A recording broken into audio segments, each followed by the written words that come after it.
بسم اللہ الرحمن الرحیم۔ میں ہوں عنایت اللہ کاشف ایڈوکیٹ اور آپ دیکھ رہے ہیں لیگل انفارمیشن۔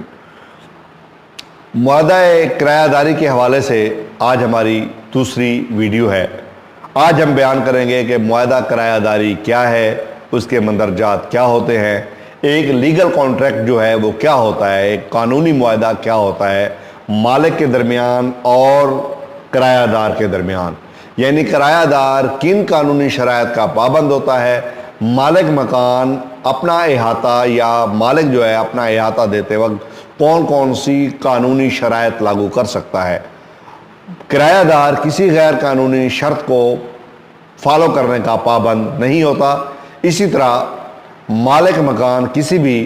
معاہدے میں لکھی گئی غیر قانونی شرط کا پابند نہیں ہوتا۔ معاہدہ قانون کے تحت لکھا جاتا ہے اور وہ معاہدے کے مندرجات قانون کے اندر بیان کر دیے گئے ہیں۔ وہ کیا مندرجات ہیں، کہاں ڈسکس کیا گیا ہے، یہ قانون کرایہ داری املاک پنجاب 2009 میں اس کی جو ہے وہ وضاحت سیکشن 6 کے ذریعے کی گئی ہے۔ معاہدہ کرایہ داری کے مندرجات کے حوالے سے یہ سیکشن ہے اور اس کی جو تفصیلات ہیں وہ میں آج آپ کے ساتھ بیان کرنے والا ہوں۔ اس سے پہلے کہ میں اپنے موضوع کی جانب بڑھوں، آپ سے استدعا ہے آپ ہمارے چینل کو سبسکرائب کر لیجئے، بیل آئیکن کو بھی پریس کر لیجئے، ویڈیو کو بھی شیئر کر دیجئے، چینل پر نئے آئے ہیں تو سبسکرائب ضرور کیجئے گا۔ بڑھتے ہیں آج کے موضوع کی جانب۔ سب سے پہلے جو کرایہ داری کا معاہدہ لکھا جائے گا اس میں مالک مکان یا مالک احاطہ اور کرایہ دار کی تفصیلات ہوں گی، یعنی مالک کا نام، مالک کے والد کا نام اور اس کا پورا ایڈریس، اس کا شناختی کارڈ نمبر، اس کی ساری تفصیل ہوگی۔ اسی طرح کرایہ دار کی بھی تمام تفصیل، اس کے والد کا نام، اس کی قومیت، اس کا محلہ، سکونت اور اس کا شناختی کارڈ نمبر، یہ تمام تر تفصیل آئے گی۔ دوسرے نمبر پہ احاطے کی تفصیل آئے گی، جو احاطہ کرایہ پر حاصل کیا جا رہا ہے یا جو احاطہ کرایہ پر دیا جا رہا ہے اس کی تمام تر تفصیل آئے گی۔ اگر کوئی مکان ہے تو مکان، اگر کوئی دکان ہے تو دکان، اس کی تمام تر تفصیل، اگر کوئی خالی کھلی جگہ ہے، کھلی زمین ہے تو اس کی بھی تمام تر تفصیل اس کے اندر شامل ہوگی، یعنی احاطے کی تمام تفصیل، اس کے دائیں بائیں کیا ہے، اس کا آگے پیچھے کیا ہے، وہ تمام تر تتمہ جو ہے وہ کاٹا جائے گا، اس کی پوری تفصیل اس کے اندر آئے گی۔ کون سے خسرے میں واقع ہے، کون سی مستطیل میں واقع ہے، کون سی رجسٹری نمبر، کون سے انتقال نمبر، تو یہ احاطے کی تمام تر تفصیل جو ہے وہ مذکور کی جائے گی، اس کا ذکر کیا جائے گا۔ اب آئے گی کرایہ داری کی مدت، کہ کرایہ جو ہے وہ 1 سال کے لیے دیا گیا ہے، لیا گیا ہے یا دیا گیا ہے، یا 5 سال کے لیے دیا گیا ہے، 10 سال کے لیے دیا گیا ہے، 50 سال کے لیے دیا گیا ہے، کتنے عرصے کے لیے وہ دیا گیا ہے، اس کرایہ داری کی تمام تر تفصیل جو ہے، مدت کی تفصیل بھی اس کے اندر بیان کی جائے گی۔ اس کے بعد آئے گا کرایہ کی شرح، اضافے کی شرح، کرایہ کی ادائیگی کی تاریخ اور طریقہ کار۔ اب کرایہ اگر ایک دکان ہے، نارملی 10,000، 12,000، 15,000، 20,000، 1,00,000، جتنا بھی کرایہ ہے اس کرایہ کی شرح کو بیان کیا جائے گا۔ اس کے بعد سالانہ جو اضافہ ہے،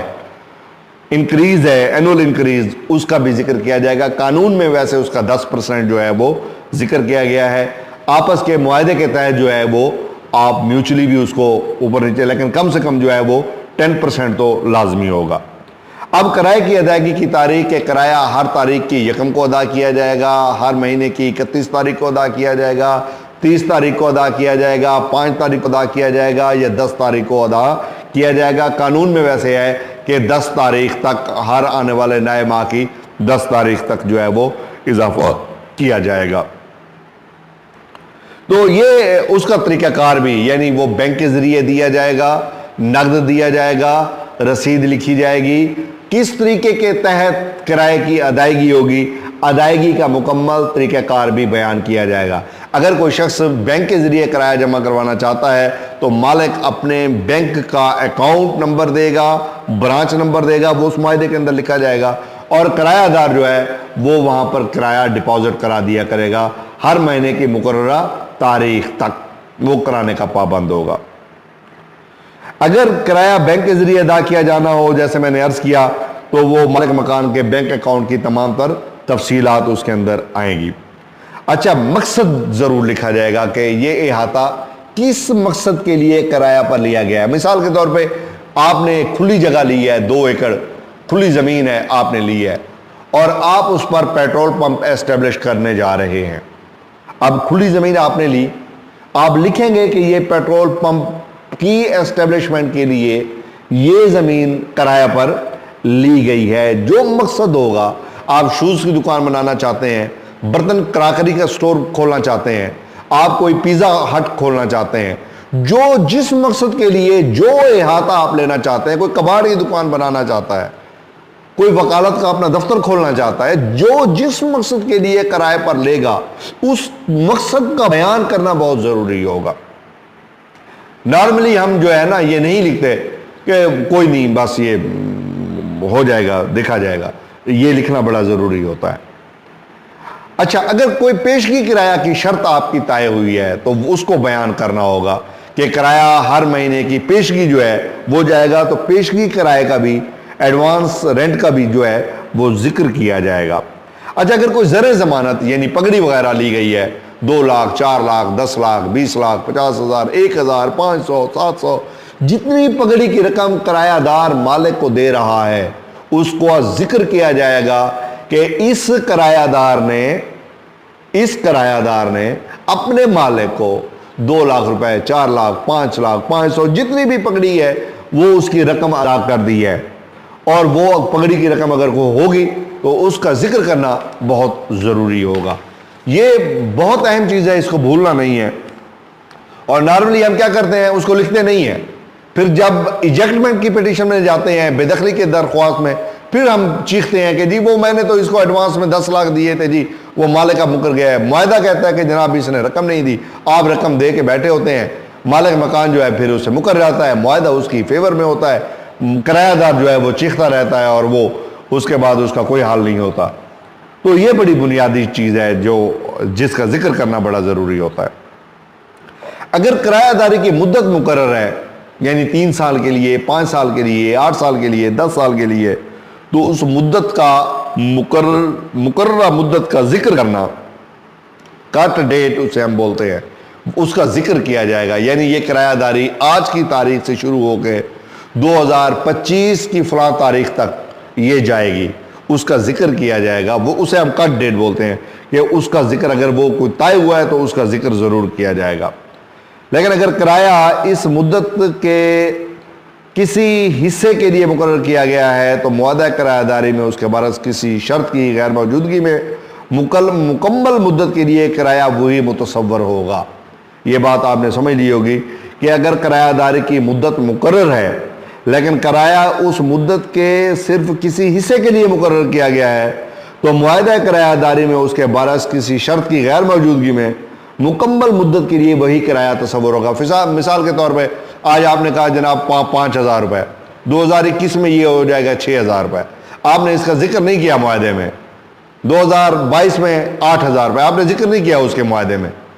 کہا یہ سمجھا یہ جائے گا جو لکھا گیا ہے وہی کرایہ متصور ہوگا، اسی کا تسلسل ہوگا۔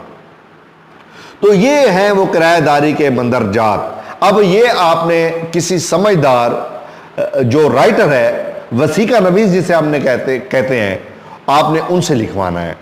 یا پھر کسی وکیل کی خدمات آپ نے لینی ہے جو رینٹ ایکٹ کی ان مندرجات کی روشنی میں آپ کا کرایہ نامہ تحریر کر دے، تاکہ مالک مکان کو یا کرایہ دار کو کل کلاں کسی قسم کی الجھن کا شکار نہ ہونا پڑے۔ بعض اوقات ابہام رہ جاتے ہیں تحریر میں، وہ ابہام آگے چل کر پرابلم پیدا کرتے ہیں۔ تو ان ابہام سے بچنے کے لیے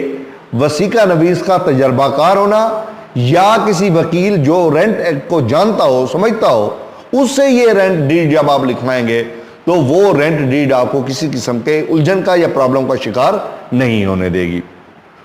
اب آتے ہیں کرائے کی ادائیگی کی طرف۔ کرایہ دار کرایہ ادا کرنے کا تو پابند ہے، اس کی ادائیگی کا جو ذکر ہے وہ سیکشن 7 رینٹ ایکٹ 2009 میں کیا گیا ہے۔ اگر معاہدہ کرایہ داری میں ادائیگی کی تاریخ درج نہیں ہے، یہ میں نے پہلے ذکر کیا ہے، تو کرایہ دار آئندہ ماہ کی 10 تاریخ سے قبل کرایہ ادا یا پیش کرے گا۔ اب آپ نے معاہدہ لکھا، اس معاہدے میں آپ یہ چیز لکھنا بھول گئے یا آپ نے وضاحت نہیں کی کہ کرایہ دار کب کرایہ ادا کرے گا، کس تاریخ کو ادا کرے گا، تو پھر قانون یہ کہتا ہے سیکشن 7 کے تحت وہ ہر ماہ کی 10 تاریخ تک کرایہ ادا کرنے کا قانوناً پابند ہے۔ قانون نے اس کو پابند کر دیا، آپ نے اگرچہ اپنے معاہدے میں اس کو پابند نہیں کیا، لیکن یہ بڑے اچھا خوبصورت بات ہے کہ ایکٹ نے اس چیز کو کور کر لیا کہ اگر کوئی شخص کرایہ ادا نہیں کرتا اور وہ کرایہ جو ہے وہ ادا کرنے کی ڈیٹ جو مینشن نہیں کی گئی، تو قانون اس کو پابند بناتا ہے کہ وہ ہر مہینے کی 10 تاریخ تک کرایہ ادا کرنے کا قانوناً پابند ہے۔ اب ہم آگے اس کی ذیلی شق 3 کی طرف جاتے ہیں کہ اگر معاہدہ کرایہ داری میں ادائیگی کا طریقہ کار درج نہیں ہے تو کرایہ دار مالک مکان کو منی آرڈر کرے گا یا اس کے بینک اکاؤنٹ میں جمع کروانے کا جو ذریعہ ہے وہ پیش کرے گا، بینک میں جا کے پیش کرے گا اور وہ ڈپازٹ کروا دے گا، یا منی آرڈر کرے گا یا پھر بینک اکاؤنٹ میں جا کے اس کے جمع کروا دے گا اگر ادائیگی کا طریقہ کار درج نہیں ہے۔ بعض اوقات طریقہ ایسے درج کرتے ہیں کہ طریقہ درج نہیں کرتے، ہر مہینے وہ جا کے زبانی کلامی پیسے دے آتا ہے کرایہ دار، اب کرایہ دار کے پاس کوئی تفصیل نہیں ہے کہ اس نے کرایہ دیا ہے یا نہیں دیا۔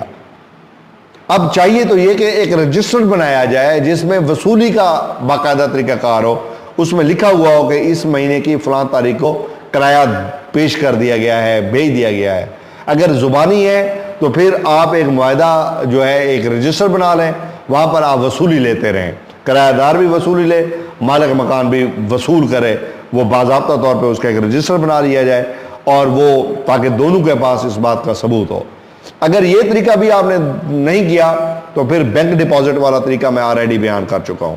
قانون یہ کہتا ہے کہ اگر بینک ڈپازٹ بھی آپ نہیں کرتے تو پھر آپ منی آرڈر کے ذریعے وہ رقم جو ہے وہ بھیج سکتے ہیں، ڈاک خانے کے ذریعے جو رقم بھیجنے کا طریقہ کار ہے مروج قانون کے مطابق آپ اس کے ذریعے بھیج سکتے ہیں۔